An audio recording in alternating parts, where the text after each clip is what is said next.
ఆ customer wrong location పెట్టిండు, మళ్ళీ నేను ఫీల్ అయిపోతున్నానని చెప్పేసి 1/2 కిలోమీటర్ నడుచుకుంటూ వచ్చిండు.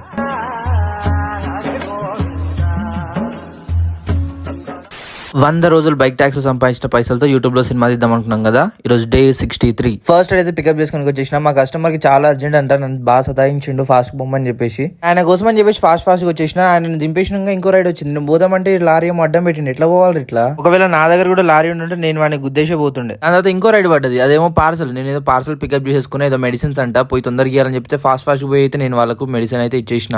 ఆ పార్సల్ ఇట్లా కంప్లీట్ చేసుకుని లేదు, నాకు మళ్ళీ ఇమీడియట్ గా ఇంకో పార్సల్ పడ్డది. నేనైతే ఆ పార్సల్ కూడా పికప్ చేసుకుని వెళ్ళిపోయినా. జస్ట్ నార్మల్ డాక్యుమెంట్స్ తీసుకొని ఇంకెళ్ళిపోవాలి. ఆఫ్టర్నూన్ ఫుడ్ బయట తింటే కొంచెం అనీజీగా అనిపిస్తుంది, అట్లా అని చెప్పేసి కేజీ జామకాయలు తీసుకున్నా. దీంతో మేనేజ్ చేసేద్దాం అని చెప్పేసి లంచ్ పార్సల్ ఇచ్చేయం కానీ ఇమీడియట్ గా ఇంకో రైడ్ వచ్చింది. నేనైతే పికప్ చేసేసుకున్నా. కాకపోతే ట్రాఫిక్ కొంచెం చిరాకు పెడుతున్నది. ఆడిడ ఆకుండా పోయినాం. దాని తర్వాత డ్రాప్ లొకేషన్ దగ్గర చేంజ్ లేవు, నాకు ఎవరు చేంజ్ చేయరు. మాక్సిమం అందరు యూపీఐ చేస్తారు. మేము అన్ని షాపులు లేకుండా పోయి చిల్లర తెచ్చిచ్చింది. 1 అవర్ ఖాళీకి కూర్చున్న తర్వాత నాకు ఒక పార్సల్ వచ్చింది. నేనైతే పార్సల్ పికప్ చేసుకుని వెళ్ళిపోయినా. అది వేడి కర్రీ అంట. నాకైతే ఫస్ట్ తెలియదు, నేను ముంగడ పెట్టుకున్నా, కాలుతా ఉన్నది. ఇదైతే ఆ పార్సల్ ఇచ్చేసిన తర్వాత నేను 1 అవర్ దాకా మళ్ళీ ఖాళీగా ఉండే. రైట్స్ ఏమో పడతలేవు, పొద్దున టకటగా పడ్డా, ఈవినింగ్ ఏమో పడతలేవు.